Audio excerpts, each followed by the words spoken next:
Welcome to Pay Attention, a podcast guiding you from the chaos of the mind to the clarity of the heart. Here's your host, Holly McNeill.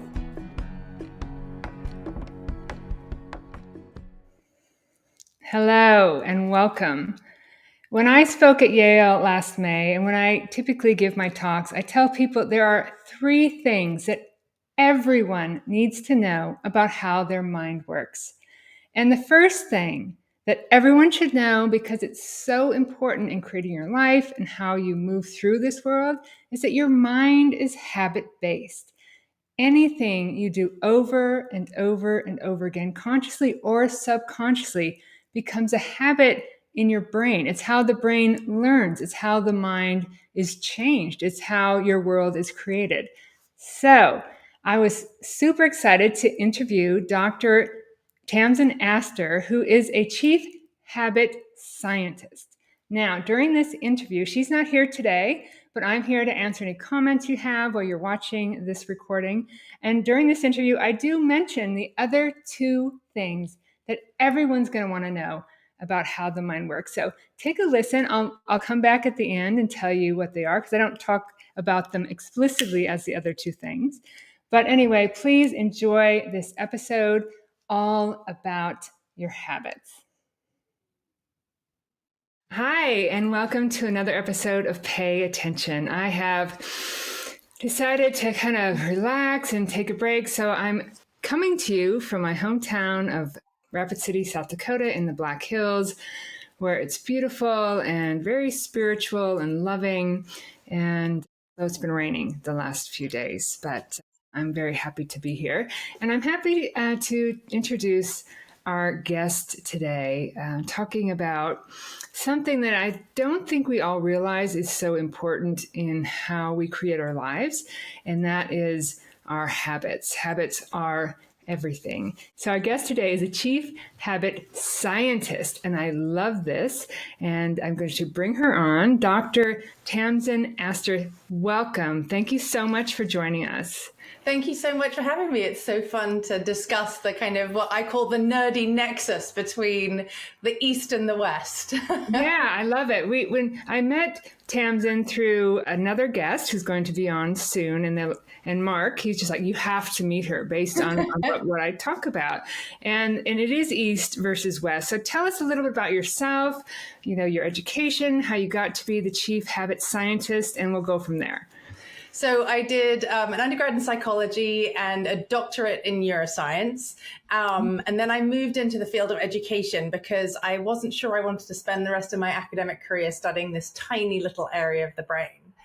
Interestingly, the area that I studied and my doctorate was titled Intention and Reactivity, because where I ended up flowing with my career was going into becoming a yoga teacher, which had kept me sane as the mother of 2 young children when I left academia. Wow. And when one of my children got cancer and I got really overwhelmed with the kind of classic caregiver burnout syndrome, of, insomnia and food allergies and weight loss and weight gain and hives, and all of the Western doctors ran all of the tests and couldn't find any kind of underlying diagnosis, but would write prescriptions for symptom suppression. And that to me felt like a frustrating approach to try and deal with what was going on. And that led me down the world of Ayurveda, which is the sister science of yoga, and is very similar to traditional Chinese medicine. It's the Indian medical system. Wow. And I started following a lot of the behaviors, a lot of the rituals, and then my symptoms went away. So the way that my brain works, having ADHD, is that when I get excited about something, I have to study it. Not because I want the certification, but because I need the space to read and think and do the work and then write about it and then be in community and share it and have that kind of iterative listening, writing, thinking, teaching. And what I realized as I got certified in Ayurveda and then as an Ayurvedic health coach was that was 2 key things. One was that the core feature of Ayurveda is this concept of dinacharya, which is your daily rituals, your daily habits. And that the way we conceptualized what it means to be healthy in the East and the West, we're very much at heads with each other. In the West, we define healthy as absence of disease, Right. absence of symptom, right? In the East, we define healthy as, are you seated in the self? Oh. And that to me felt like such a fundamentally different way of thinking about it. So basically, I kind of followed this East and West path and wove the two together. And the core feature of what I was doing, you know, as an executive coach, as somebody with trained in the kind of Western modality of neuroscience, and then in Ayurveda was habits, was the habits of how you run your business, how you run your organization, how you run your team, and then how you run your own relationship to yourself, right? Your mental body, your intuitive body, your physical body, your energy body. Mm-hmm. I love that, Tamsin. And you know, sometimes I speak about the quarter life crisis, and sometimes, you know, we have to be faced with these things before we look elsewhere. And what I love, the neuroscience part about your background is amazing. And then going over to explore the Eastern medicine, and they all kind of start to point back to these habits and what we create, and that we are creative. And we talked about the intersection of the Buddhist teachings and just the understanding of how your mind works, all coming together to point us somewhere, right? Yeah. And where would you say that is pointing us? I think currently right now, I feel like one of the biggest sort of tension points is, can we figure out how to be resourced enough and step out of and manage our reactivity? And when we think about that in terms of the neuroscience, kind of navigating our way out of the reptilian and mammalian brains, right? And move into the prefrontal cortex and into steps of creativity. Because I think the world we're living in right now, which has become very polar, you're in this camp, you're in this camp, you're in or you're out, you're cancelled, you know, you're in this, that. And then with the role of AI and technology, the sort of concept of being able to step into creativity. And I'm not just meaning creativity in terms of, being a painter, right? Being creative in terms of like your ability to problem solve and write and think and organize your home and be creative in your relationships and sort of resource yourself from the inside out. Yeah. And that's the piece that I feel like we're at the sort of crisis point in terms of our society, and where if we can really teach people how to manage their reactivity, which for me is really about, you know, sort of, you can think about it as like the classic Viktor Frankl line of, you know, the gap between stimulus and response, right? And that's where our freedom lies, right? Yes. Is learning to control that, right? Right. Yeah. Well, in my journey, you know, you can learn a lot about Buddhism and love and compassion, and you can sit there stuck in your thoughts and not know how to get there. Yeah. Right. And it's that space between action or between thought and reactivity. That's where that freedom is. And so it took me a while to, you know, I really started in Buddhist practices and meditation and finding that clarity of space. But then I circled back to the neuroscience, and I love that you talked about, you know, the amygdala and the prefrontal cortex. The amygdala is always on autopilot, always looking, always trying to keep us safe and resist change, because change is scary, where the prefrontal cortex is not. So we have to engage that. Right. And it's in unraveling. So I think we talked about this, the 7 little words that are often attributed now to Canadian neuropsychologist Donald Hebb. Is that who it is? Yeah, the Hebbian concept. Yeah. Yes, nerve cells that wire together, creating this neuronet that we get stuck in. And that's where our freedom is lost. And that's where our world gets smaller. Yes. And these are all created by the habits we think of over and over and over again. So when we can look at those and recognize them and unravel that, find that space you're talking about, is where the clarity comes through. Absolutely. And one of the places that we often get stuck when we're trying to change our habits, whether they are, going to the gym or not eating sugar or, a particular kind of mental spiral, right? Yeah. Like a mental habit, a mindset habit, is that, we often get stuck at looking at the wrong part. Right? Because habits are made up of the cue, the thing that triggers the habit, Yep. the actual behavior, and then the reward, what we get out of the habit. Mm-hmm. And, speaking again of the different parts of the brain that are involved, is that the actual behavior is in those lesser evolved parts of the brain. And what that means is that when we try to change our habit by just changing the behavior, but not looking at the pieces around the behavior, Yep. the cue and the reward, the environment we live in, the relationships we're in, et cetera, right? It gets much harder, and people wonder why they, can't change their habit. They can't change the way that they are, getting stuck in a thought loop or, overeating the chocolate, candy. I love that. I love that you're trying to deal with the fear center to try to change the habits. Right. It's really just understanding, what thoughts created those and what, how to alter that, I guess, that reaction. Right. So, and kind of looking at what is cueing it, right? Because there are 5 cues, right? And what is cueing that loop, and sort of stopping and thinking, is it a person? Mm-hmm. Is it a preceding event? Is it an emotion, right? Is it a time, right? Because we're all familiar with that, when you have kids or when you live in an environment where you eat the same meal every day at the same time, and you're like, why is my stomach rumbling at noon? Oh, because, 5 days a week when I was in school, I ate lunch at that time. So it's Saturday at noon. That's why my tummy's rumbling, right? I'm expecting to eat, Right. Yeah. Well, I love that you talked about it's, we're trying to change the behavior, and really the body then reinforces that behavior. Right. The more we create these negative habits, a lot, below our level of awareness, the body starts to fill up with those chemicals that relate to those anxieties, and our sensitivity to stimulus, to these, you said 5, I think you only mentioned 4. So I was curious about that.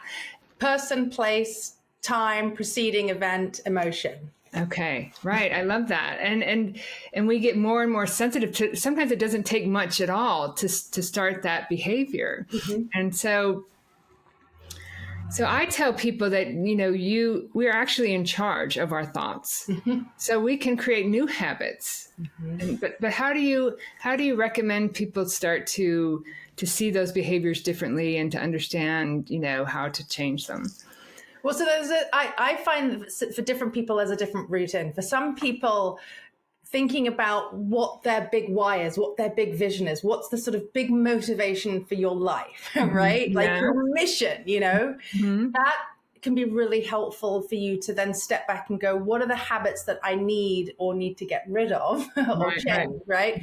That can get me there. So tying it to that big why is one piece that's really important. Okay. Another piece, that sort of way of looking at it, is thinking that, when you think about mindset, you can think about it as a decision. Okay. Yeah, you can. Absolutely. Right. We're not on autopilot. We can choose those mindsets. Exactly. And if you think of mindset as a decision, then we can change our decisions. You can be like, I don't like this flavor ice cream anymore, or living in this kind of neighborhood, or wearing stripes, like however, anything, right. I can change it. But it's about bringing enough mindfulness to it, which for me always leads back to what are the tools that you are doing to sort of step into that place. And for some people, there are some coaches out there who say it's mindset always first. In my experience, I've found with coaching people that for some people, they need to, take the action to start changing that loop. Like if you think of that kind of habit loop or that mindset loop as as like a thermostat, right? Like a cybernetic network, right? Where we're trying to figure out where the point is to change, so that where do we want to change the thermostat, right? Yeah. For some people, it's the fake it till you make it. Like I'm going to start behaving in that way and being around people who have that habit and dressing in the way that people who have that habit and, and changing your behavior, and through action, you start to find you change the mental habits and the mental processing around it, right? Yeah, and that can work because that's changing that neural net, right? Nerve cells that no longer fire together. If you fake it till you make it, you're creating new connections, and whether you think they're true or real or not, you are creating those connections. Exactly. And eventually, they become true for you. I love that. Yeah. I mean, and you see it with like literally by putting a pen. Yeah. It makes you smile and it changes how you feel. I mean, right? Like even if I'm feeling really grumpy and not happy at all, I can put a pencil between my mouth. It turns the edges of my mouth up. Right. And it can change my mood. Right. And then like I'm smiling. Okay. Things aren't all bad. I love that. Okay. All right. So fake it till you make it. That's good. Right. And then there's the more of that kind of taking it from the inside out approach of like working with the mindset and looking at, how am I talking about myself? How am I thinking about myself? What is going on inside? Why does this matter to me or not matter to me? And doing it from more of that way. And what I found is because we don't operate in a vacuum, usually having tools for all of this is really helpful, and kind of dancing between it and being supported through it can be really helpful. Because a lot of the sort of, 21 days to create a habit, 30 days to create, we don't operate in a vacuum. Like the sort of the data from which that comes from. So for example, NASA, when they were, doing a lot of research, they looked at a group of astronauts and they put goggles on, which turned the brain upside down. And they had to wear these goggles to eat, to sleep, to shower, to work out. And what they found was that between about 25 and 30 days, the brain switched the world the right way around. So then they thought, okay, does it take about a month for your brain to rewire? Or is it, or does it have to be consecutive or not? So they repeated the experiment, 2 groups. One group at 15 days, they took the goggles off. The other group, they kept through to the 30 days until everyone's brain had flipped. And what they found was that the group who took the goggles off after 15 days is it basically reset the clock. So that was some very compelling data to suggest that it takes about a month to rewire the brain, right? Wow, but they're wearing the goggles 24 hours a day, 7 days a week to do everything. And most of us are not operating in that kind of a vacuum, right? Right. And so one of my first practice in Per Love, my teachings is 1 minute 6 times a day. Right? Set an alarm, just repeat. So talk to us about the power of repetition, right? So I understand that when we're not paying attention, we're repeating a lot of stuff below our level of awareness. That's what's making those habits stronger. So what can you tell us about that?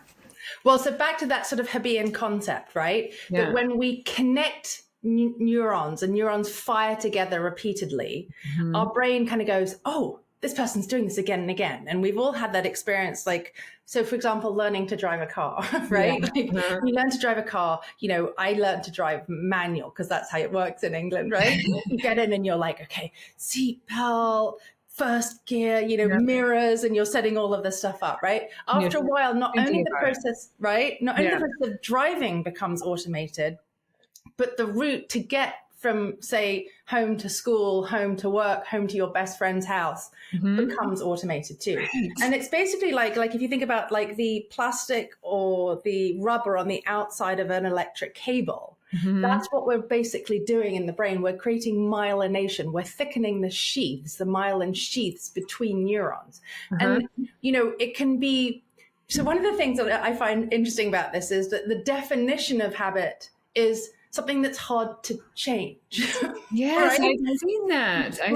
It's an action. Yeah. Right. Which creates, I think, this sort of negative concept around and when I say to people that I work with habits, people always immediately go to their bad habits, not to their good habits, right? We have this sort of concept that habits are bad or that we are aware of our bad habits. And, one of the ways to maybe reframe it is our brain's just trying to help us out. Your brain's going, oh, you've done these things in the same order repeatedly.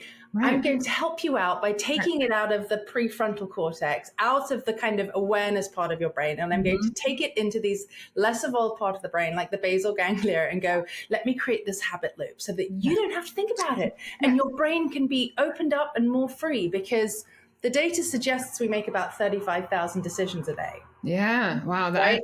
Yeah. So if we create habits, we reduce those decisions. And that's part of what your brain is trying to do. I love that, Tamsin. I love that explanation because, the mind does not discriminate between good and bad conditioning. It doesn't care. It's the connections. It's a chemical reaction. Yeah. And so when we talk about habits and it's hard to change, the mind also protects you by keeping your habits in place. Yeah. So it's just really up to you to create some new habits for your brain to protect and to automate. Yeah. And it's not like the brain, it's working against you or anything. It's just what you've input over and over and over again. Yeah. But you can change that neuroplasticity, right? We have the ability to change our brains in so many ways. I know that there's studies with John Kabat-Zinn's 8-week mindfulness-based stress reduction course.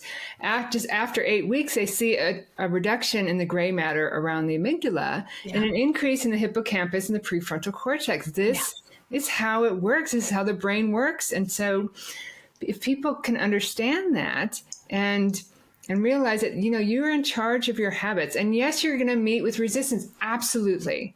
Because that's how the brain's set up. This is not something you've done over and over and over again. And it's going to try to reject it at first. But eventually, when there's no pathways set in, it's like, okay, we'll protect this now. And your world changes. And it's amazing. Well, and also that, evolutionarily, it's not that long ago that we were kind of scanning the savannah, right? Yeah, exactly. So evolutionarily, we were wired to look for what's not working, to look for what's might be dangerous, to look for what might hurt us, right? And that's why, all of that data on gratitude practices and stuff has become kind of so powerful and resonant in the last 20 years, because people are like, oh, yes, our brain's plastic. Yes, we can change, but we have to also train ourselves to look for what is good, what is right, what is working. Exactly. What we can change, what we have control, and gratitude. And it's funny because even the definition of mindfulness, moment to moment, non-judgmental awareness. What is it? Gratitude. Why do I practice gratitude? Well, this is why. To create this loop of looking at the world in a more positive way and understanding what you have. And I love it. I remember when I was practicing Buddhism, they had you repeat things and memorize things. And I didn't understand why. Right. But it's all about this habit formation, understanding what you have and what you want and how to get from one to the other. Right. Yeah. Right.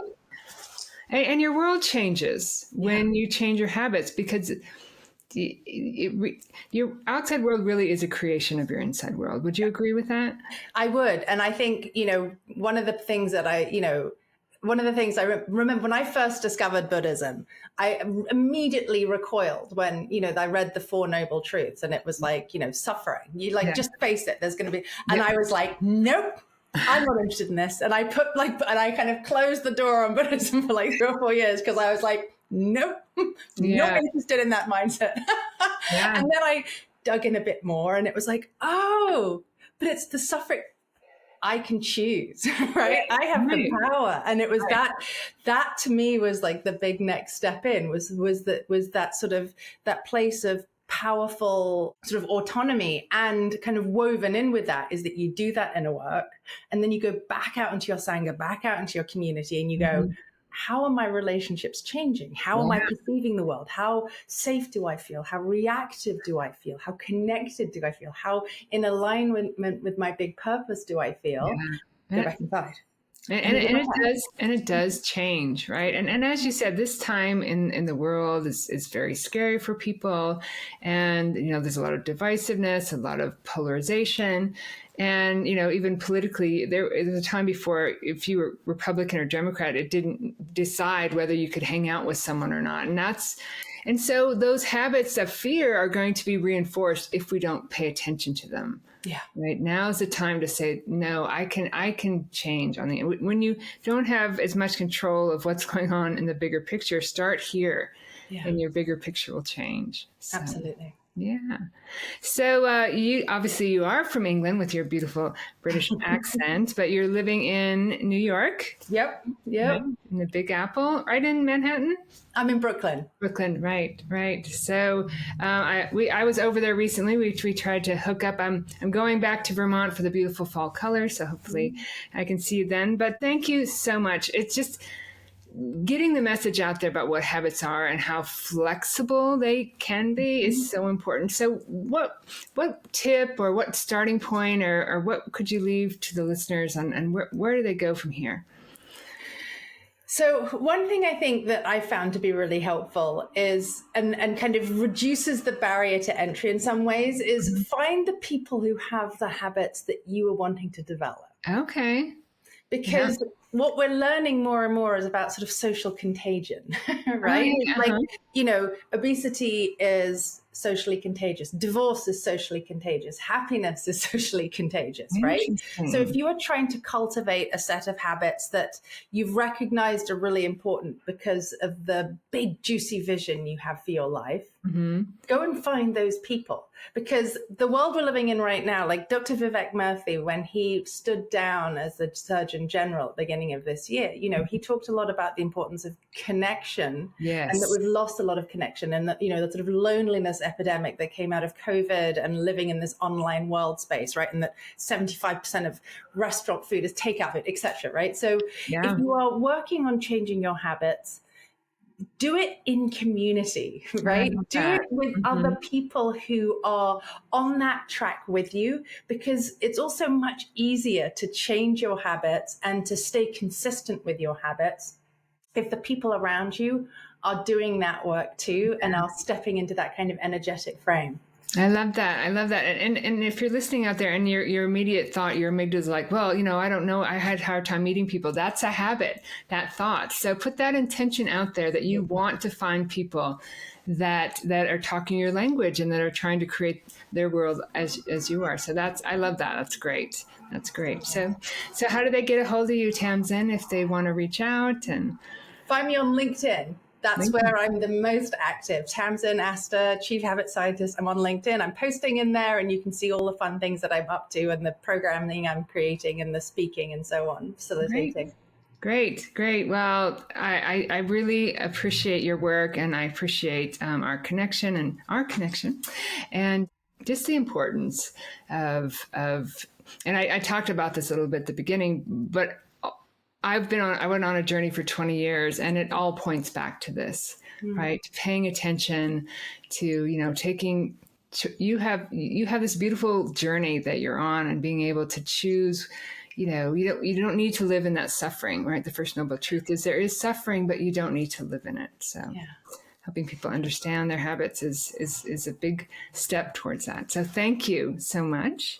You're welcome. Yes. And thank you, listeners, for joining me for another episode of Pay Attention. And this podcast for me has really been joyful. People I meet and being able to bring you this message. So, I hope maybe today go out and you can either start a new habit or just, learn a little bit about it, about the power you have to create your world. So enjoy your day, and I will see you on another episode of Pay Attention. Well, I hope you enjoyed that episode. I certainly enjoyed watching it again. So 3 things that everyone should know about how the mind works. The first is that the mind is habit-based. Anything you think of over and over and over again becomes part of your conditioning and who you are and how you see the world. So if you want to create the habit of watching the mind, I have a free 21-day challenge, Awaken Your Inner Observer. Just go to my website. You'll find it. It's a 3 to 5 minute video every day and a 1-minute meditation 6 times a day, where you're just creating the habit of watching your mind. That's the first step to really seeing what's going on in there. So I don't know if you picked up the other 2 things that I spoke about what everyone should know about how the mind works. The first, the mind is habit-based. The second is that the mind does not discriminate between good and bad conditioning. It's not evil. It's not trying to get you. 80% of thoughts are negative. 95% are below our level of awareness. So naturally, when we're not paying attention, it's creating a lot of negative habits, but it does not discriminate. It just, whatever you give it, consciously or unconsciously, it takes in. So you have a choice. You can discriminate. You can look at your habits. You can question them. Are these even true? Are these outdated? Are these something I created a long time ago that are no longer serving me? The third thing you're going to want to know about how the mind works is that it's designed to keep you safe. And it does so by keeping those habits in place. It thinks, well, this has worked so far. Let's just keep it going. So it doesn't. So when you go to change, you're definitely going to meet with resistance. This isn't going to work. What are you trying to do? Because the neural net isn't set in your mind yet. So don't give up.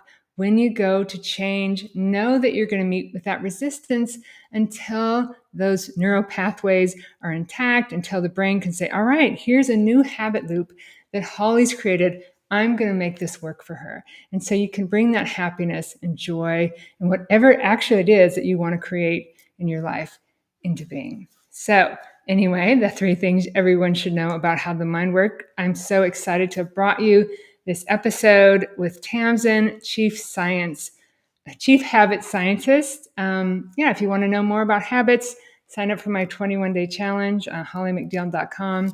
Thank you so much, and we'll see you on another episode of Pay Attention. Thanks for watching Pay Attention with Holly McNeill. Don't forget to like, comment, and subscribe. See you next week on Wednesday at 10 o'clock Pacific, 1 o'clock Eastern.